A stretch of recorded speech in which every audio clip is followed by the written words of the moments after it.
تو عموماً یہ ہوتا ہے کہ شادی کے 9 مہینے کے بعد بچہ پیدا ہوتا ہے۔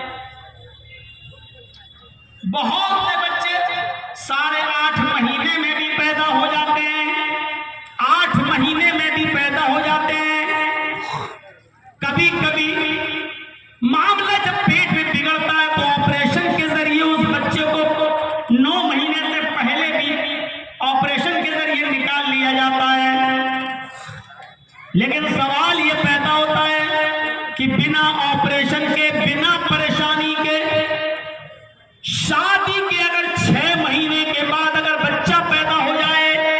کوئی عورت اگر شادی کے 6 مہینے کے بعد اگر بچہ پیدا کر دے تو اس بچے کو شرعی اصطلاح میں جائز مانا جائے گا یا ناجائز مانا جائے گا؟ اس بچے کو کیا مانا جائے گا اور اس بچے کی ماں کے ساتھ آپ کیا سلوک کریں گے؟ ایسا ہی ایک معاملہ جناب حضرت عثمان غنی رضی اللہ تعالیٰ عنہ کے زمانے میں پیش آ گیا تھا۔ اندازہ لگائیے، اللہ کے رسول کی پوری زندگی میں یہ معاملہ پیش نہیں آیا اور کسی بھی عورت نے 9 مہینے سے پہلے بچہ پیدا نہیں کیا تھا۔ اس لیے حدیث کے الفاظ سے کوئی پوری روایت ایسی ملتی نہیں ہے کہ 6 مہینے کے اندر بھی بچہ پیدا ہو جائے تو جائز۔ لیکن سوال یہ پیدا ہوتا ہے کہ ابو بکر کا زمانہ بھی گزر گیا، عمر فاروق کا زمانہ بھی گزر گیا،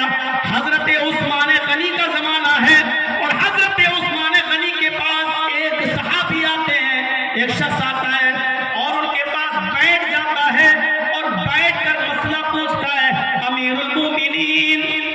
میری شادی ہو گئی ہے اور شادی کو 6 مہینے ہو گئے ہیں۔ آپ نے کہا اچھا، پھر کہا شادی کے 6 مہینے کے بعد میری بیوی نے ایک بچہ پیدا کیا ہے، بچہ ہاتھ پیر ناک کان دل آنکھ پوری طریقے سے ہر چیز سے سلامت ہے اور زندہ بھی ہے اور رو بھی رہا ہے، یعنی جیسے اور بچے پیدا ہوتے ہیں ویسے یہ بھی بچہ پیدا ہوا ہے۔